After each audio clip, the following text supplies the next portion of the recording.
Chinese government applies a harsh policy in multiple cities trying to clear out all Omicron cases. Does it work? And the Chinese economy tanks as the draconian COVID policy took effect. All-cause mortality raises question on CDC's secret data.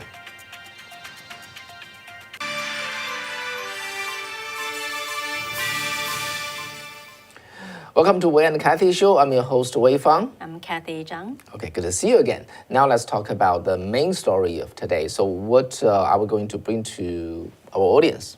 Right, so do you know that CDC actually has some data that they have very critical, but they are withholding that from the public. So what happened is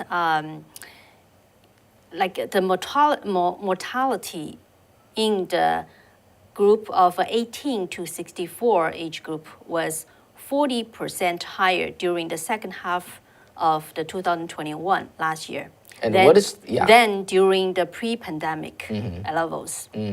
And comparing to that, just give you a sense, if the variance is a 10% increase, would have been a 1 in 200 year event. Yep, that's the title. We say the 1 in 800 years, is something that's really, really unusual happen. And what is behind it? Why so? Is that interesting? And the expert believes that the CDC has the answer, but they are keeping the data from the public. Okay, that's the main story. I think it will be very interesting. And however, we will have to talk about it elsewhere. Again, on the Safe Chat at the second half of the show, making sure you install that and then or click through our Safe Chat link so that you can follow us with that topic. That's the important one. Now let's talk about the other news before we get to this feature story, okay? So the first news actually just came up just before the show, so we have to insert this into it. Okay, it has to do with a legislation bill that was passed today, passed the House. Okay, so basically the House passes an act today that would legalize marijuana nationwide, eliminating criminal penalties for anyone who manufactures, distributes, or possesses the substance. In the Congress, the House, the lawmakers approved this bill in 220 versus 204 vote. Yeah, so pretty much the party line, and you can tell that about 6 GOP representatives did not vote against it. Okay, they probably abstain. Okay, and then the legislature adopted the Marijuana Opportunity Reinvestment and Expungement Act, and it passed the House last year, but did not move forward in the Senate. Okay, so in addition to decriminalizing marijuana at in the federal level, the bill would establish procedures for expunging previous convictions from people's records and impose a tax on the sales of the cannabis products. Okay, basically it's a marijuana. So actually, interestingly, the sponsor of the bill, Jared Nardin from New York, saying the purpose why pass this bill? Okay, it has to do with the race disparity. Okay. Can you believe that? I don't. Okay. What about it? What he stated was that because there are probably equal numbers of marijuana users between Black Americans, African Americans, and the white. However, the criminalization of the African American because of marijuana is 4 times higher than the whites. And that's why this is a strong reason to pass this bill. Okay, so again, it's the racial equity issue. Yeah, to be honest, I have to vent out a little bit here. For those of you who are here, and I would like to get your opinion, okay? As a Chinese American who originally came from China, I never could ever understand that why my state, California, and now the nation would legalize marijuana And actually, Kathy was chasing down the very reason of that, right? Basically, the movement, the social movement of saying that marijuana is not harmful. It's just so normal, and we cannot ban it because otherwise it's going to create a black market, and the government don't get to tax it, and the people will hurt themselves because it's not legal. They there's lack of the monitoring or whatever. Yeah, Okay. because it's when it's illegal, it creates a black market, so that it creates all those problems. And if you legalize it, then actually it will supposedly eliminate the black market, and then in turn the government will get the sales tax in revenue. Yeah. But yeah, that's what the pro legalization of marijuana people says, and that's how it passed in California. Both medical use and recreational use. In the 1990s, first time, right? Right, and but then there are reports showing that instead of reaching the goal of eliminating the black market, it actually did the contrary. That's what happened in California. Yeah, I think Kathy did a few in-depth reporting on this, and she probably have data and to prove that why the policy was wrong. But to me, it doesn't get that complicated. Drug is drug. Okay, drug is drug. So because it's a drug, it's already wrong. We just don't take it because it hurt people. Okay, they can create all kinds of reason, justification here or there, and the tax and whatever peripheral effects. The key issue, marijuana, hurt people, harm people. If you just taking a lot, you see what happened. And then because of that, it was on the tier 1, right? The drug list. The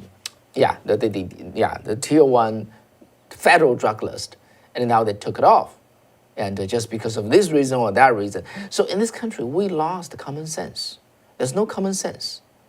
Okay, like a man versus woman, who's a man, who's a woman, you just cannot tell, who knows, and it become controversial to even answer who is a man and who is a woman. Now the marijuana become something that everybody should, cheer for. Yeah, actually, I think maybe probably also in our audience, I'm not sure, but actually I've noticed that many Americans don't, they would agree with legalizing marijuana. And as we know, in 37 states plus Washington, D.C., all already legalized the medical marijuana, and about 18 states, 17, 18 states legalized recreational marijuana. However, I think people probably have different experience or intentions of agreeing with that. But one thing, I did a lot of research actually years ago when California, people are trying to legalize the recreational marijuana, and a couple of the parents groups, I interviewed them and they shared what they think. And the one thing I found out that the pushing of the legalizing marijuana, the drugs, actually came from a communist group. That's a lot of people don't know about that. I think it's back in 1960s or 70s. And the other thing is the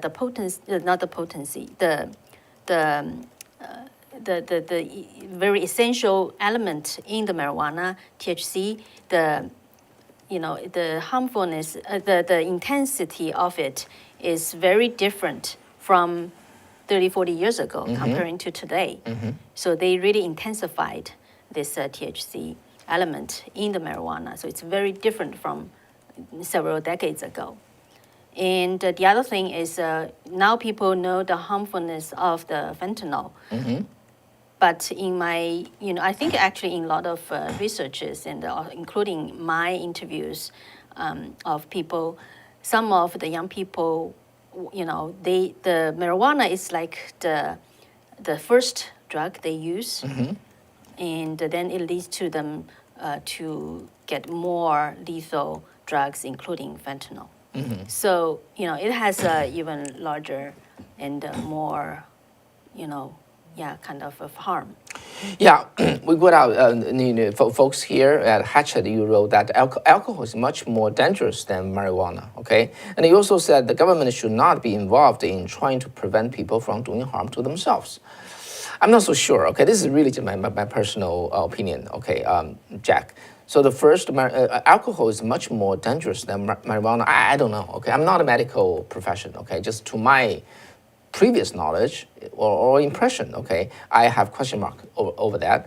The second is the government should not be involved in trying to prevent people from doing harm to themselves. I understand your concept of basically the liberty here, right? So government should not be, too overreaching and then getting into people's life, what they should take, what they should drink. But generally, I think on those fatal drugs or on those really harmful drugs, I think the government is still they need to do their work, their basic job. Government should not be overreaching too much, But on those kind of things, fentanyl is the example, right? Fentanyl is coming through our southern borders. Okay, basically 150,000 people will die this year because of that. If government doesn't do that, young people, just one pill, okay, is not, there's no identity, there's no clear marking, and just 2 microgram. You took it, you die, and it is young people we're talking about. They don't have judgmental capabilities. So should we stop? Yeah, stop the that. Yeah, fentanyl. I think on one, like on certain level, we all agree with that. Just the government should not overreach how people live their lives. However, when there is intentional force behind pushing certain things, especially drugs could really harm people, especially young people. They are not so mature to make life and death decisions. How do you think? And so let alone some of the drugs, like the fentanyl, actually, a lot of it's manufactured in China, then go through Mexico, then coming to the United States, making tens of thousands of people dying in the United States. We have to, look into that to a certain extent. So I think it's just maybe, things are not just absolute. Like on Safe Chat, the Yankee was saying coffee and the tea is a drug too. And also Louis said, if it is natural and God put it on the earth, then what is the big deal? It has natural uses. Okay, I know what your point. Okay, to be honest, I don't think I have studied this enough. Okay, just from my background in China, okay, the marijuana carry a very, very bad name. Okay, it's equivalent to just drug, poisonous drug, because of that. So, but I just think the government, by opening something that if that's harmful, and then that send the wrong message, and people will take it in, and if they're taking too much, they may lead to the second type of drug, the third type of drug. This is my point of view. Okay, I absolutely do not impose this my opinion on anyone. This is just opportunity because of the news, right? We have a little discussion here, and we are looking at the chat room and want to know how you think about it. Yeah, Louis said I'm interested in how the Asian community feels about this, considering many are open to the holistic medicine of traditional Chinese. Yes, indeed. Marijuana actually, we're not totally saying it is poisonous drug. Okay, as far as I understand it, in traditional Chinese medicine, sometimes they do use the marijuana as a part of the medicine. However, it has to be very carefully prescribed by the doctor, the Chinese doctor. It cannot, in Chinese traditional medicine is not encouraging just everyone just to use it as you're free, because there's some cure effect by this, marijuana. So I think, those are all good questions. We are only sharing what we know about it, but I think maybe, in the future we can do an episode on about this topic if people are interested. Yeah, okay, so I think I will be, after the show, I probably will check a bit more into it. Okay, that's now move on to the second piece of news. Actually, something is happening pretty big in China, which is okay. China's how to say 防疫计划, right? How to say that the preventive measures. COVID preventing. Yeah, COVID prevention strategy. So basically, starting in Hong Kong, okay, in the February of Hong Kong, there was a big Omicron that is just is impacting Hong Kong. So remember that Hong Kong has been faring pretty well, okay, in the last 2 years of the COVID, the pandemic. So, but facing the Omicron infection, and Hong Kong was remember Hong Kong pretty much just just got sacked by the national security law of the CCP. Mm-hmm. Now they listen everything to China, okay, to the Chinese Communist Party. Let me just back off a little bit, okay, about the context. There are two main way of dealing with the pandemic, okay, the COVID. The first is so-called China way, or the CCP way. So what's the way? What they call is called a zero COVID strategy. What is the zero COVID strategy? Meaning the three things. First, stop the activity of the society. Everybody stay home. Nobody go out. We're going to starve the virus to death. All right? And in the meantime, if you found anybody, you took them, you just, quarantine them. You just, you segregate them to their quarters. The third one is have this 全民检测, okay, the nucleic acid testing, entire population go through that once every few days. So after that test, those people who test positive will be moved away, okay, they will live in exclusion, while the rest stay home and you don't go out. In that way, they say they want to starve the virus to death. It has been working, okay? In the last, 2 years, the first round of attack of the virus, or Chinese government claims so. So they sort of like exporting that to Italy, right? First, then UK took it, and then Germany took it, and Italy took it, and actually we, in certain sense, took a portion of it. Mm-hmm. Time goes by. Fast forward to today, starting last November, okay, 2021. With the Omicron coming from, just South Africa and just all over the world, the West learned a way to live with the virus, okay? And the reason is the Omicron actually is a virus with very high infectivity, okay? But it causes low harm. You listen to Dr. Malone's analysis, right? It infects your upper respiratory tract, portion. It does not go to your lung. So it's sort of like a flu.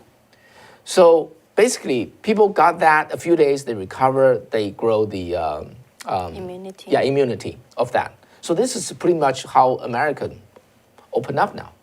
So remember this way, okay, this is coexistence with the virus and the zero COVID strategy are two black and white, two different strategy. At least to Chinese government, that's two clear different strategy. Yeah, so let's share. That reminds me of a poster that actually Wei shared with me on the social media. So we have it at the back. If Tony can pull it up. So this is from a newspaper article in Shenzhen, southern China. It says, when we're facing the pandemic, do we choose the dynamic zero COVID policy, or we learn to live with the virus? And the article saying how to choose. In the surface, it's just a difference of how we just fight against the virus. The battle of ideas. Yeah, but in the strategy, it's a different strategy. It's different method. That's the difference on the surface. But on the core, in the core of it, is actually it's a battle of a different system. It's a battle of nation power and the battle of how we govern. And especially it's the battle of civilization. So that's how the Chinese government view this battle. Okay. Okay. Let me further translate into English for you. Okay, what it means is, basically China is better. Okay, Chinese Communist Party is better. Socialism is better because our way, our zero COVID strategy has been working. So now making sure the zero COVID strategy would continue to work become the utmost important thing. It's become a political battle. Yeah, it will prove that the Chinese government's way of governing is better than the Western free world. So why this being better is so important, okay? In the US, if we are wrong, we change ourselves, we correct ourselves, then we just pick a better one. In China, they don't have that room. They don't have that luxury, okay? Because the CCP does not govern because they're voted. They don't have a source of their governing legitimacy. Their main legitimacy by staying, as a ruling party is they're always right. Believe it or not, that's their way. We are always right. See, we were right. We are right. We'll be right. Okay. So through the zero COVID strategy, they unleashed propaganda. See how terrible U.S. is. So many people die. Millions of people die. Over here, we only have 3,000 people die in the Wuhan, and afterwards nobody died. So apparently, we are better. CCP is better. China is better. Socialism is better. Okay, now Hong Kong got hit by Omicron. High infectious, virus, but low harm. And Hong Kong was a very good city with resourceful, a lot of medical resource, okay, and the medical profession. Why so many people die? So how many cases in Hong Kong? Can you believe? 1.2 million people got infected. So out of the population of 7.5 million, what does that mean? 16% of Hong Kong got sick, all right? And that's twice as much as the world rate. And then 8,000 people die in Hong Kong. Remember, they said in China only 3,000 people die. Entire nation in Hong Kong, 8,000 people die. Why? Oh, okay, because Hong Kong had to follow the CCP's called zero COVID strategy, which means they freeze everybody. Nobody coming out, and then what they omit is those old people. Okay, they were not vaccinated, and the medical resource do not focus on them because it's all spreading out. Evenly spreading out. Yeah, last time I think we talked about it. I showed the data from Hong Kong government, right? So they have a very high rate of vaccination. However, among the older people, 75 or even 80 years old, their vaccination rate is the lowest among all age groups. Yeah. So when they prioritize who will get the vaccination, they didn't prioritize those older people. They are the people who bring the highest infection rate and the highest death rate. Okay, now after Hong Kong spread into Shenzhen, now spread into Shanghai, the biggest city in China with 26 million people, all right? Because in China, it become, again, a political battle. We have to prove the zero COVID strategy is right, okay? The coexistence with the virus is the Western, approach. They must be wrong, and they are just... We have to prove it. We have to prove they are wrong and we are right. So, okay, so they're basically, COVID policy becomes such a battle. We prove we are right. So what they do, okay, the same thing as we said, they freeze the entire city. On the street of highway of Shanghai, on the street of Shanghai, there's nobody there at this time, already for 3 days. Nobody's there. Everything's frozen. Okay, and this carry about like 20% of China's economic activity. And then the second, they force everybody, the entire population, go through this nucleic acid testing. So sometimes you go through that. It takes 90 minutes. Why? Because you line up, back to back, not back to back. You just line up, okay, in a very crowded way for 90 minutes. So what's the chance for you to get affected that way? They have no way to resolve that, right? Because they have to make sure we have to test Everybody. entire 26 million people, then pick those 25 people and put them away. To test these 26 million people, they, dramatically increase the chances of their getting affected. But they cannot do anything about it because it's party's policy, zero COVID strategy. You have to follow that, whether it's rational or not, whether it's feasible or not, and whether it makes sense or not. So this is the crazy thing that is happening in China. The reason why I want to go through all this, spend all this time on just communicating this to you. What I want to show you is just in a true communist nation or a socialist nation, how government work, how ridiculous it could be, and how obedient that people are, and we as America, we should never go there. And this is what exactly happening in China. And due to that reason, the Hong Kong, the Shanghai port has been pretty much frozen. The freight ships outside of the port of Shanghai increased by 5 times. Okay, even just before this entire city got frozen. Okay, and now it will increase probably another several folds, and that will impact our supply chain, and importing from the goods imported from China will got curtailed, and we're going to have more inflation here, and the whole world economic will be disrupted because of this policy, whose main purpose is only to prove the party is right. Yeah, in the everlasting elation, our audience is asking if Hong Kong is following the same protocol, how it is possible that China only has 300 cases, but Hong Kong has so many more cases? Yeah, so nobody can explain that. They got fake data, but because they control all the media. Okay, if you talk about mainstream media in this country, how to say it's biased. In China, it's completely different extent. It's not a biased. Okay, it's just. You don't own any media. Every media is fake media.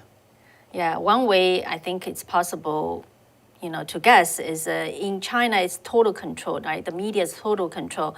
In Hong Kong, because it just still has a little bit kind of a freedom. So it's less easy for them to really conceal the data, and that's one explanation I think can offer. And the everlasting elation, you said Hong Kong has so many cases. Yeah, because Hong Kong still have a professional, a public servants system. Okay, and they don't lie. The top leader of Hong Kong, they have been compromised. They become just. Only answering to the CCP in Beijing, but for the general, just public servant, we call the public servant, the government officials, they're still professional, many of them. So their data is trustworthy. More more trustworthy. Comparatively. Yeah, comparatively.